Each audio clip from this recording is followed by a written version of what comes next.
Hello guys, welcome to your YouTube channel People Teacher. आज की video में हम डिस्कस करने वाले हैं साइकोलॉजी के टॉप मोस्ट इंपॉर्टेंट क्वेश्चंस और आपके इंपॉर्टेंट थ्योरीज जो कि आपको हेल्प करेगी आपके टेट के एग्ज़ाम के लिए।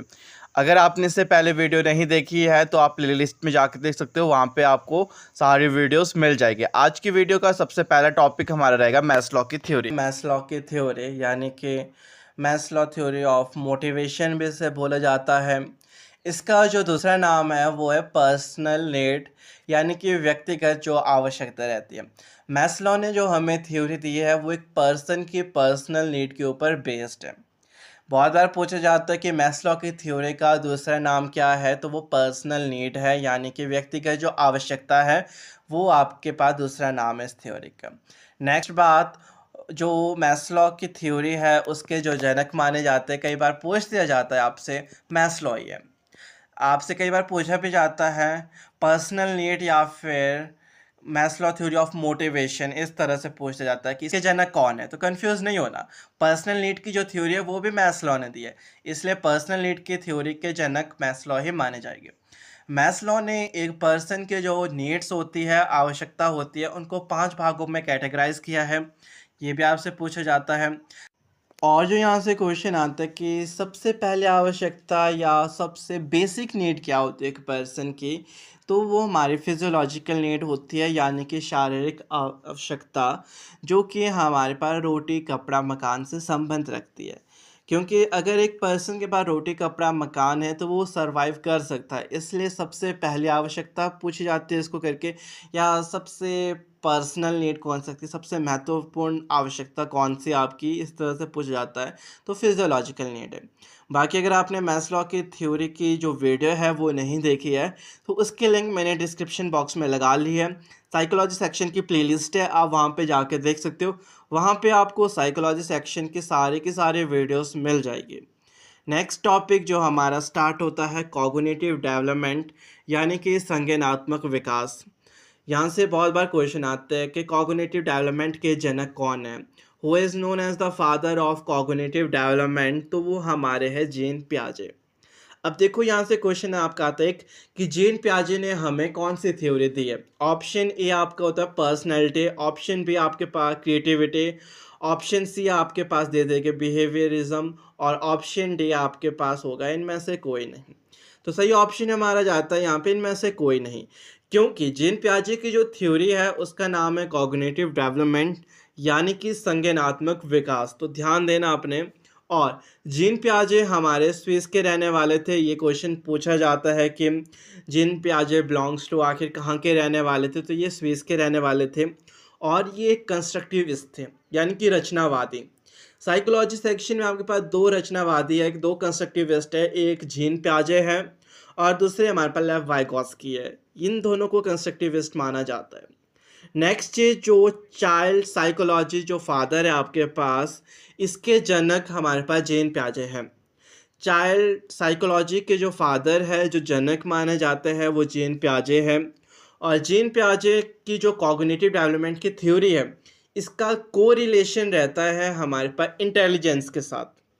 आपसे पूछा भी जाता है कॉग्निटिव डेवलपमेंट मीन्स, यानी कि इंटेलिजेंस डेवलपमेंट आपका रहता है। नेक्स्ट 4 स्टेजेस हमें दी है जेन पियाजे ने, उनके बारे में हम डिस्कस करेंगे।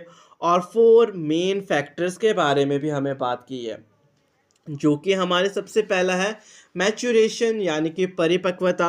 दूसरा जो कारक हमारा सेकंड फैक्टर वो है एक्सपीरियंस, यानी कि अनुभव।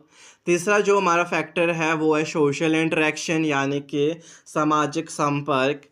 और जो फोर्थ हमारे पास फैक्टर बताया गया है वो है इक्विलिब्रेशन, यानी कि संतुलन। ये चारों के चारों मुख्य कारक बताए गए हैं जीन पियाजे के थ्रू, जिसके द्वारा एक पर्सन की कॉग्निटिव डेवलपमेंट होती है। आपसे एक और क्वेश्चन आता है कि सबसे कम स्ट्रेस या सबसे लेस वर्क किसके ऊपर किया गया है इनमें से, तो सोशल इंटरेक्शन। जीन पियाजे का सोशल इंटरेक्शन के ऊपर थोड़ा कम वर्क रहा है, सबसे कम इम्पोर्टेंस इन्होंने सोशल इंटरेक्शन को दिया। अब देखो मैच्योरेशन, यानी कि परिपक्वता, जिस प्रकार एक पर्सन मैच्योर होते जाता है उसकी कॉग्निटिव डेवलपमेंट ऑलरेडी इंक्रीज होके, यानी कि एक हेल्प करेगा आपको। एक्सपीरियंस, अनुभव।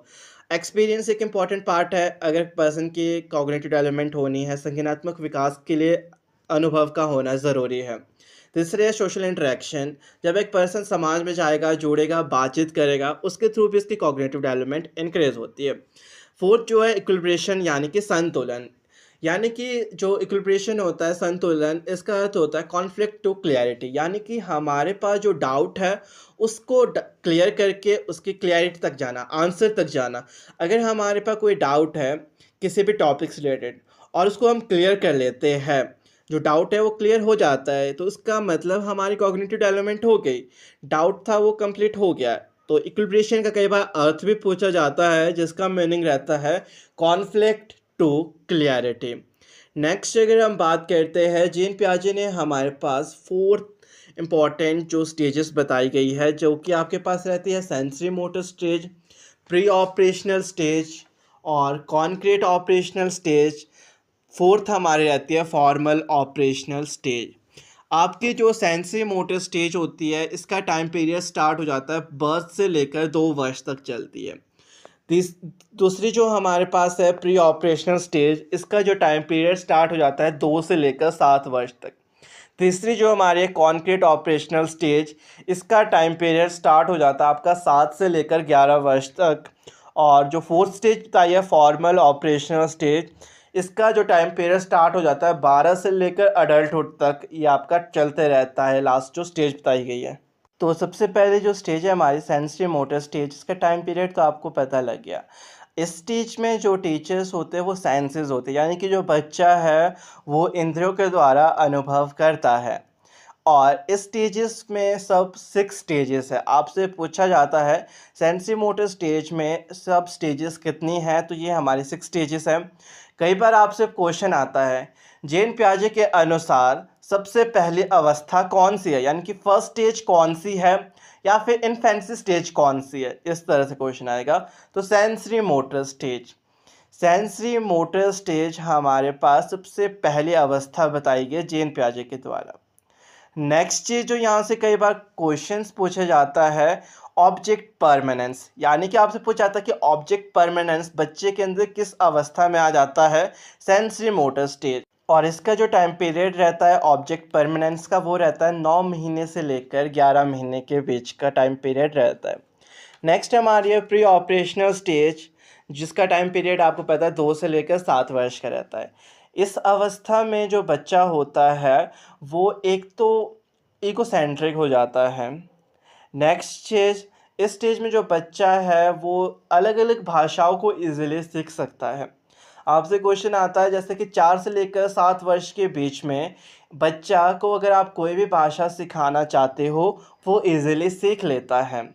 नेक्स्ट जो चीज़ यहाँ से पूछी जाती है, यहाँ पे जो बच्चा होता है उसके लिए लिविंग थिंग्स और नॉन लिविंग थिंग्स बिल्कुल एक समान रहती है।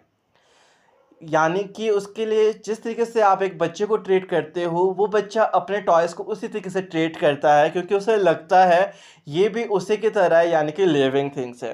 तो अगर पूछा जाए कहीं भी आपसे कि ऐसी कौन सी अवस्था है जहाँ पे बच्चा लिविंग थिंग्स और नॉन लिविंग थिंग्स को एक समान समझता है, तो प्री ऑपरेशनल स्टेज।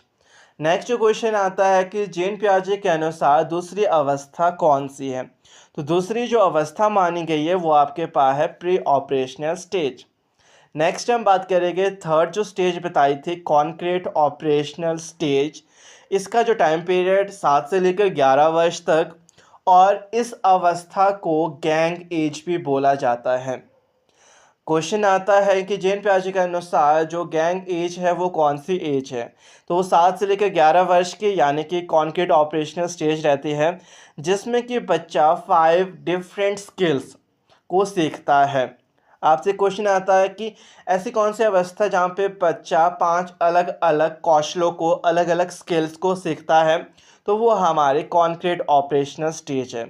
यहाँ पे एक तो आपके पास जो बच्चा है समस्याओं को कॉन्क्रीट रूप में समझता है। लास्ट स्टेज हमारी बताई गई है फॉर्मल ऑपरेशनल स्टेज, जिसका टाइम पीरियड 12 से लेकर अडल्टहुड तक रहता है। और इस अवस्था को एडल्सन एज यानी कि किशोरी अवस्था भी कहा जाता है। और आपसे बहुत बार क्वेश्चन पूछा जाता है ऐसी कौन सी अवस्था है जहाँ पे कि एक बच्चे का डिफ़िकल्ट पीरियड चलता है, यानी कि कठिन काल होता है बच्चे के लाइफ का, वो आपका एडोलसेंट एज होती है, यानी कि किशोरी अवस्था। इस पे स्टेज में अगर बच्चा सुधर गया तो ठीक, अगर नहीं सुधर पाया तो वो बिगड़ जाता है। इसीलिए इस अवस्था को सबसे डिफ़िकल्ट टाइम पीरियड बोला जाता है।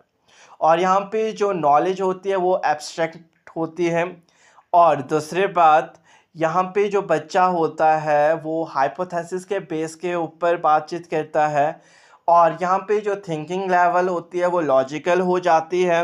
यानी कि फोर्थ स्टेज में बच्चे की ऑल राउंड डेवलपमेंट हो जाती है, सर्वांगीण विकास हो जाता है जब बच्चा फॉर्मल ऑपरेशनल स्टेज में पहुँचता है। इसका जो दूसरा नाम है वो एडल्सन एज भी बोला जाता है, यानी कि किशोरी अवस्था। सबसे कठिन काल रहता है एक बच्चे की ज़िंदगी का। नेक्स्ट हम बात करते हैं, यहाँ पर हमारे पास एक वर्ड दिया गया है अडेप्टेशन। आपसे पूछा जाता है कि अडेप्टेशन शब्द किसके द्वारा दिया गया है, अडेप्टेशन वर्ड के बारे में किसने बात किया साइकोलॉजी में, तो जेन पियाजे ने की है। इनका जो अडेप्टेशन के मानना है कि एक बच्चे में जन्मजात ऐसी एबिलिटी होती है वो किसी भी वातावरण में इजीली सम्मिलित हो जाता है, ये जेन पियाजे का मानना है। और इन्होंने अडेप्टेशन को दो अलग अलग भागों में बांटा है। एक है हमारे पास एसिमिलेशन और एक है अकोमोडेशन। आपसे पूछा जाता है कि जेन पियाजे ने जो अडेप्टेशन है उसको कितने भागों में बांटा है, तो दो भागों में, एसिमिलेशन और अकोमोडेशन। एसिमिलेशन का मतलब होता है आत्मसात हिंदी में, और अकोमोडेशन का मतलब होता है समायोजन।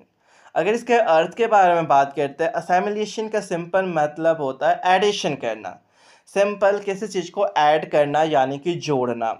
अकोमोडेशन का जो अर्थ होता है, जो समायोजन होता है, उसका जो अर्थ माना जाता है वो होता है मॉडिफिकेशन करना, यानी कि किसी चीज़ को मॉडिफाई करना।